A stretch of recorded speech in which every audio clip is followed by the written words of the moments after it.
Okay, so back to our Visual Basic IDE, back where we left it at, with a form with a cool name and a cool button which basically does nothing.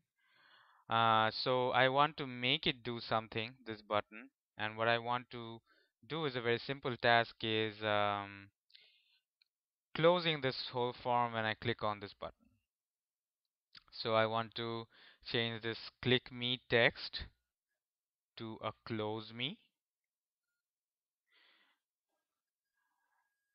and I want to change the name of this button from this very boring name to a close button name which actually means something. Since I'm gonna use it as a close function, I'm gonna name it close button. Remember, this is the Pascal case where each word starts with a capital letter. So I have this um, code editor window already open. I'm going to close it and show you how to open it. Basically, go to View menu and hit Code, and it opens. And here you see the blank code with basically nothing in it. So we go to the list box where we want to assign something to the close button, the object which we want to interact with, and going to the close button, and this is the method, like stuff which the object can react to. You can see so many stuff.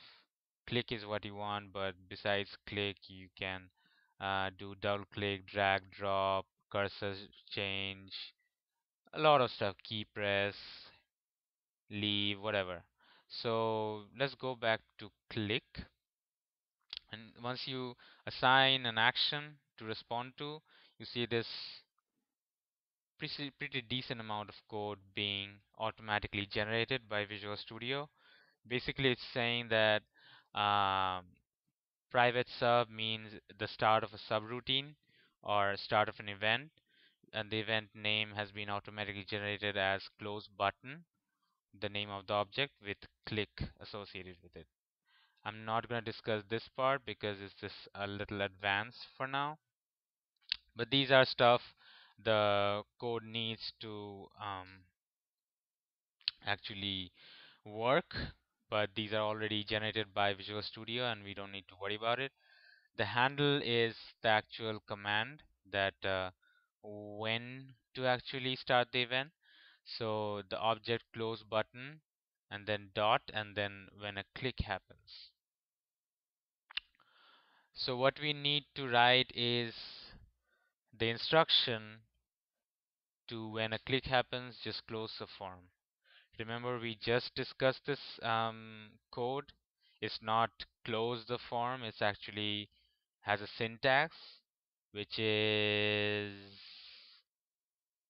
that's right, me dot close.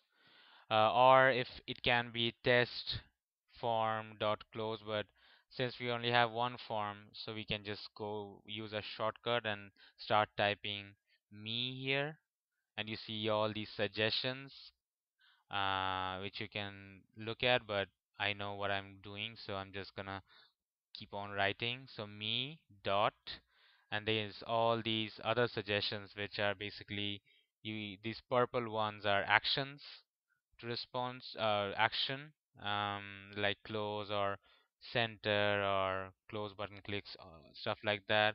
Or you can change a certain property. These are the property um, actions, like you can change I guess you can change the name, or you can change a text or whatever you want to do. But I want to just close it, so I'll keep on writing close and it still gives me suggestions, and I'll just hit enter and see this nice formatting. C was capitalized, these required parentheses were inserted.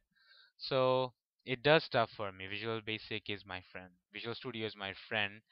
And so that's the only thing I needed to insert here. And then this is the end of the subroutine and the end of the class. And remember, whatever code you need to put in, It has to be within these two lines. Anything here would be ignored. So once we have the code written, once we have it all set up, we use save all. We don't use save test form in general because there might be other forms which we have dealt with and which will not be saved if there's more than one form. But for this case, it's the same thing. These two buttons are the same thing because there's only one form. And then we save it before we actually try testing this form so that we don't lose any sort of information later on.